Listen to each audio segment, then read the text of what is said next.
తలనొప్పిగా మారింది సార్. కేటీఆర్ మేడకు ఉచ్చు బిగిస్తోంది అని ప్రతిరోజు పత్రికల్లో మనం చూస్తూ ఉన్నాం.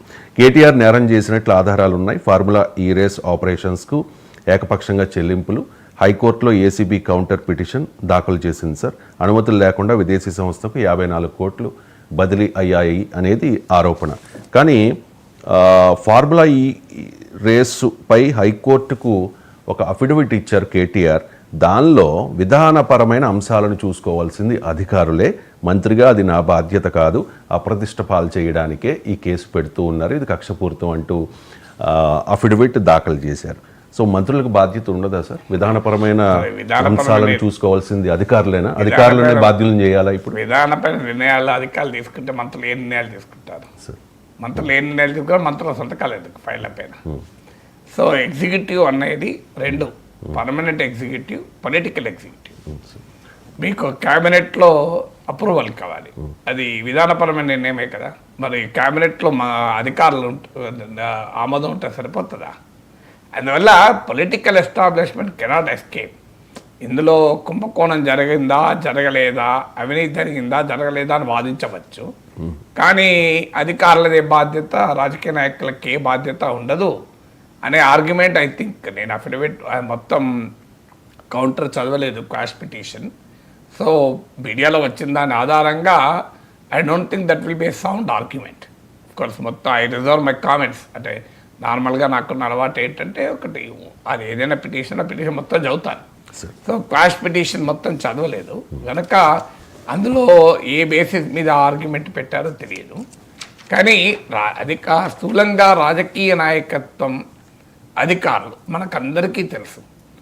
సాధారణంగా రాజకీయ నాయకత్వం అంటే మంత్రి వీక్ ఉంటే అధికారులు అది చలామణి అవుతుంటుంది.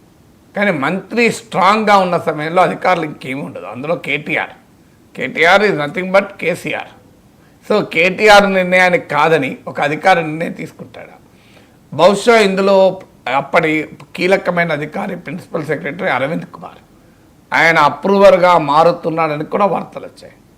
సో ప్రధానమైన అధికారైన అరవింద్ కుమార్ అప్రూవర్గా మారితే డెఫినెట్గా అది కేటీఆర్కు ఇబ్బందిగా మారుతుంది. బహుశా అది దృష్టిలో పెట్టుకొని ఆ ప్రభుత్వం వైపు నుంచి అరవింద్ కుమార్ అప్రూవర్గా చేసి కేటీఆర్ని ఇరకాటంలో పెట్టే అవకాశం ఉంది. కనుక దానికి కౌంటర్గా అసలు అధికారే కారణం అని, అధికారుల బాధ్యత ఉండదా నేను అనడం లేదు. అధికారులకు తప్పనిసరిగా బాధ్యత ఉంటుంది. అధికారులది బాధ్యత ఏంటి అంటే అది చట్టం అనుమతిస్తుందా లేదా, అది రాజ్యాంగానికి లోబడి ఉందా లేదా, అది బిజినెస్ రూల్స్కు విఘాతమా, అంటే రూల్ ఆఫ్ లా, చట్టబద్ధ పాలన అమలు చేయడం అధికారుల బాధ్యత. అందుకే అధికార వ్యవస్థ గుమస్తాలు కారు, అంటే మీ ఇంట్లో పనిచేసేటువంటి వంట మనిషో, పని మనిషో, డ్రైవరో కాదు అధికారి అంటే. అధికారి ఇదే నీ ఇంట్లో పనిచేసే వాళ్ళు నీ ఇష్టాలపైన ఆధారపడి వాళ్ళు పనిచేస్తారు. నువ్వు డైనింగ్ టేబుల్ తుడవంటే డైనింగ్ టేబుల్ తుడుస్తారు. నువ్వు ఇవాళ డైనింగ్ టేబుల్ తుడవాల్సిన అవసరం లేదు, సోఫా క్లీన్ చేస్తే సోఫా క్లీన్ చేస్తారు. లేదు నేను ఇవాళ డైనింగ్ టేబులే క్లీన్ చేస్తా, ఇది ముఖ్యం అని వాదించగలుగుతారు ఇంట్లో పనిచేసే వాళ్ళు? వాదించలేరు. మీకు డ్రైవర్ ఉంటారు, ఇవాళ తార్నాక వైపు అంటే తార్నాక వైపు పోవాలి, లేదు కూకట వైపు పోవాలి, కూకట వైపు పోవాలి. లేదు నేను తార్నాక పోను ఇవాళ సార్, నువ్వు మీరు ఎన్నో ఎప్పుడు కూకట పోతాను అనరాదు కదా. అందువల్ల అది ఆ రిలేషన్షిప్ ఇస్ డిఫరెంట్. ఇక్కడ అధికారి రిలేషన్షిప్, నువ్వు మంత్రి ఎవరున్నా అధికారి ఉంటాడు, మంత్రులు మారుతారు, అధికారులు మారరు. అధికారులు శాశ్వతం, పర్మనెంట్ ఎగ్జిక్యూటివ్. అందుకే సర్దార్ పటేల్ దీన్ని స్టీల్ ఫ్రేమ్ అన్నాడు. అంటే అసలు నీకు అది థర్మోకోల్ ఫ్రేమ్ కాదు. అన్ఫార్చునేట్లీ మన అధికార వ్యవస్థ రాజకీయ నాయకత్వానికి లొంగిపోయి కుమ్ముక్కైపోయి నెక్సెస్, పొలిటీషియన్ బ్యూరోక్రాట్ నెక్సెస్ చాలా బలమైన నెక్సెస్. నేనేం చెప్పడం కాదు, కేంద్ర హోంమంత్రి ఎన్ఎన్ వోహ్రా నాయకత్వంలో కమిటీ వేస్తే క్రిమినలైజేషన్ ఆఫ్ పాలిటిక్స్ పైన politician, bureaucrat, business men, criminal nexus అని చెప్పి ఈ నలుగురు మధ్య నెక్సెస్ కూడా ఉంది అని చెప్పారు. ఈ పొలిటీషియన్, బ్యూరోక్రాట్ నెక్సెస్ ఏమవుతుంది అంటే కూడబలుక్కుంటున్నారు చాలా. ఇక్కడ నేను కేటీఆర్ ఫార్ములా ఈ కేసు గురించి మాట్లాడతలేను, జనరల్గా చెప్తున్న ప్రిన్సిపల్. కానీ అధికారులు చేయాల్సింది ఏంటి? థర్మోకోల్ ఫ్రేమ్ లాగా ఉండద్దు, స్టీల్ ఫ్రేమ్ లాగా ఉండాలి. వాళ్ళకి అవకాశం ఉంది, they can write on the file మీకు అధికారులను ఎవరు ఫోర్స్ చేయలేరు. మ్యాక్సిమం అయితే వాళ్ళు ట్రాన్స్ఫర్ చేస్తారు, ఇన్సిగ్నిఫికెంట్ డిపార్ట్మెంట్ పంపిస్తారు, లూప్ లైన్లో పెడతారు. మీరు అందుకే ప్రతి ప్రభుత్వంలో కొంతమంది అధికారులు లూప్ లైన్లో ఉంటారు. మళ్ళీ ప్రతిపక్ష అధికారులకు రావడంతో లూప్ లైన్ వాళ్ళు మెయిన్ లైన్కి వస్తారు, మెయిన్ లైన్ వాళ్ళు లూప్ లైన్లోకి వెళ్తారు. కొంతమంది ఎవరు ప్రభుత్వంలో ఉన్నా మెయిన్ లైన్లో ఉంటారు, వాళ్ళ కెపాసిటీ అది. సో ఎందుకంటే ప్రభుత్వంలో ఎవరున్నా వాళ్ళకు కొన్ని అవసరాలు ఉంటాయి, ఆ అవసరాలను తీర్చగలిగే నైపుణ్యం వీళ్ళకు ఉంటుంది కొంతమంది అధికారులకు. అందుకే కొంతమంది అధికారులు మీరు గమనించండి, ఇప్పుడు మీరు ఆంధ్రజ్యోతిలో కథనాలు చూడండి, రెగ్యులర్గా వస్తుంటాయి. వైసీపీ కాలపు అధికారులు ఇంకా రాజ్యం వెళుతున్నారు. ఎందుకు వెళ్తారు? వాళ్ళకు కొంత నైపుణ్యం, స్కిల్ ఉంది వాళ్ళకు. ఏంటి ఆ స్కిల్? కొన్ని పనులు రాజకీయ నాయకులు చేసి పెట్టే స్కిల్ అది. మంత్రులకు కొన్ని పనులకి నేను ఎక్కువ వివరంగా చెప్తే బాగుండదు, మీకు అర్థమవుతుంది, ప్రజలకు అర్థమవుతుంది. ఆ స్కిల్ ఉన్న వాళ్ళు కనుక, ఆ స్కిల్ ఉన్న వాళ్ళు ఎవరికైనా కావాలి కదా, వైసీపీ మంత్రులకైనా కావాలి, టీడీపీ జనసేన బీజేపీ మంత్రులకైనా కావాలి. అందుకని వాళ్ళు ఉంచుకుంటారు ఆ స్కిల్డ్ పీపుల్ అన్నట్టు వాళ్ళు. సో వాళ్ళు ఎవరు మారినా వాళ్ళు మారరు. సో అందువల్ల ఈ స్కిల్డ్ పీపుల్ ఉండి ఇటువంటి మేనేజ్ చేస్తారు. కొంతమంది హానెస్ట్ పీపుల్ లూప్ లైన్లోకి వెళ్ళిపోతారు, లూప్ లైన్లో ఉన్న వాళ్ళు మెయిన్ లైన్లోకి వస్తారు. ఎందుకంటే ఈ రిలేషన్షిప్ పొలిటీషియన్ బ్యూరోక్రాట్ పని ఏంటంటే, ఉద్యోగం ఇప్పుడు ఐఏఎస్ ఆఫీసర్ ఉంది, ఒక ముఖ్యమంత్రి తలుచుకున్న ఉద్యోగం తొలగించలేరు. చాలా అప్పుడు అశోక్ కెంప్ కానీ హర్యానాలో ఒక ఆఫీసర్ ఉండే, ఆయన మొత్తం సర్వీస్లో 50 సార్లు ఏమో ట్రాన్స్ఫర్ అయ్యాడు.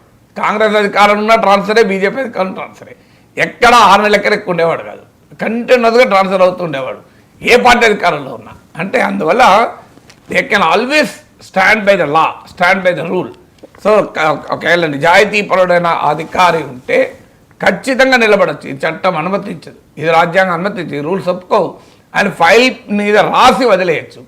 అప్పుడు వాళ్ళ అభిప్రాయాల్ని కూడా ఓవర్ రూల్ చేసి కొన్నిసార్లు నిర్ణయాలు తీసుకుంటుంటారు. ఇప్పుడు మీకు ఉదాహరణకు ఆంధ్రప్రదేశ్లో అదానికి సోలార్ పవర్ అగ్రిమెంట్ మనం మీడియాలో చదివాను చూడండి, రైటర్స్ కథనాలకు కూడా. ఏంటది? ఫైనాన్స్ డిపార్ట్మెంట్ వాళ్ళు, ఎనర్జీ డిపార్ట్మెంట్ వాళ్ళు, 2 డిపార్ట్మెంట్ల వాళ్ళు అభ్యంతరాలు ఎవరెత్తారు. ఇన్ రైటింగ్ ఫైల్ పైన అభ్యంతరాలు నోట్ చేశారు. అయినా క్యాబినెట్ వాటిని పక్కకు పెట్టి ఆ అభ్యంతరాలను తోసిపుచ్చి నిర్ణయం తీసుకుంది. మరి డిసిషన్ ఎవరికి ఉన్నది అధికారం? అప్పుడు క్యాబినెట్కి ఉందా, అధికారులకు ఉందా? మరి అంటే ఒక బ్యూరోక్రసీ ఏదైనా ప్రపోజ్ చేసినా political establishment can reject it. అందువల్ల అధికారుల పని ఏంటంటే రూల్ ఆఫ్ లాకు లోబడి పొలిటికల్ ఎగ్జిక్యూటివ్ని గైడ్ చేయడం, అది కరెక్ట్ అధికారుల పని. కానీ ఏం జరుగుతుంది? అధికారుల పైన తీవ్రమైన ఒత్తిడి, మామూలు ఒత్తిడి ఉండదు. ఎందుకంటే అధికార వ్యవస్థ ఎలా ఉంటుందంటే, చాలా నిజాయితీ పరుడు కూడా ఈ అవినీతి చట్టంలో ఇరుక్కొని చాలా ఇబ్బంది పడతాడు. మా మేనమ్మ ఒక అతను కండక్టర్గా పనిచేసేటప్పుడు అనుభవంలో చెప్పేవాడు, ప్రతిసారి ఆయన శాలరీలకు వెళ్ళి కొంత డబ్బులు కట్ అయ్యేదని. ఎందుకంటే టికెట్లు కొట్టేయడం కాదు, హెవీ రష్ ఉంటుంది, నువ్వు కొంతమంది టికెట్లు వసూలు చేయలేవు. ఈ లోపల స్క్వాడ్ వస్తుంది, ఎవడో ఒక టికెట్ లేని వాళ్ళు పట్టుకుంటుంది, దాంతో కండక్టర్ మీద ఫైన్ వేస్తారు. మరి ఏ కండక్టర్ సాధ్యమవుతుంది? 50 మంది పడ్డ బస్సులో 100 మంది ఎక్కితే ఏ కండక్టర్ టికెట్ ప్రతి ప్రయాణికి టికెట్ తీసుకుంటూ చూడగలుగుతాడా? చూడలేడు, అది వ్యవస్థ, ఆ మాట అనలేరు. సో అందువల్ల హానెస్ట్గా ఉన్న కండక్టర్ తన శాలరీలకు వెళ్ళి డబ్బులు ఇచ్చేవాడు. డిజానెస్ట్ కండక్టర్ ఉన్నాడు అనుకోండి, వాళ్ళు ఒక 10 సార్లు టికెట్లు ఇవ్వకుండా డబ్బులు తీసుకుంటాడు, ఒకసారి దొరుకుతాడు. ఏమవుతుంది? 9 సార్లు మిగులుతాయి కదా ఒకసారి స్క్వాడ్ ఫైన్ కట్టినా. కానీ 10 సార్లు ఒక్కసారి కూడా అలాంటి పని చేయని వాడు ఉన్నాడు అనుకోండి, ఎప్పుడో ఒకసారి దొరుకుతాడు. అందువల్ల ఈ వ్యవస్థ యొక్క లక్షణం కూడా అది. రాజకీయ నాయకులతో పెట్టుకొని అధికారులు ఎంత మేరకు నిలబడి పనిచేయగలరు? రాజకీయ నాయకుల ఇష్టాలకు భిన్నంగా అధికారులు నిలబడి పనిచేయగలరా? వ్యవస్థ అవకాశం ఇస్తుందా? ఓరల్గా ఆదేశాలు ఇస్తారు, ఫోన్ చేసి చెప్తారు పలానా పని చేయండి అని. చేయకపోతే మంత్రి, అందులో ఒక పవర్ఫుల్ మంత్రికి ఎదురు చెప్పే అధికారం ఎవరికైనా అధికారికి ఉంటుందా? అందువల్ల ఇది రియాలిటీ కూడా కదా. కానీ అధికారి దొరికిపోతాడంటే అధికారి దొరికిపోతాడు, నిజమే. సో అల్టిమేట్గా సంతకం పెట్టేది అధికారి కదా, ఆర్డర్స్ వచ్చేది అధికారి పేరిటే కదా. మీకు ఆదేశాలు పొలిటికల్ లీడర్షిప్ ఓవరాల్గా ఇన్స్ట్రక్షన్లు ఇచ్చినా రిటర్న్గా జీవోలు ఇవ్వాల్సింది, ఆదేశాలు ఇవ్వాల్సింది అధికారులు. మరి అధికారులు నువ్వు ఎలా ఇచ్చావు అని అంటారు కదా, తప్పించుకోలేదు కదా.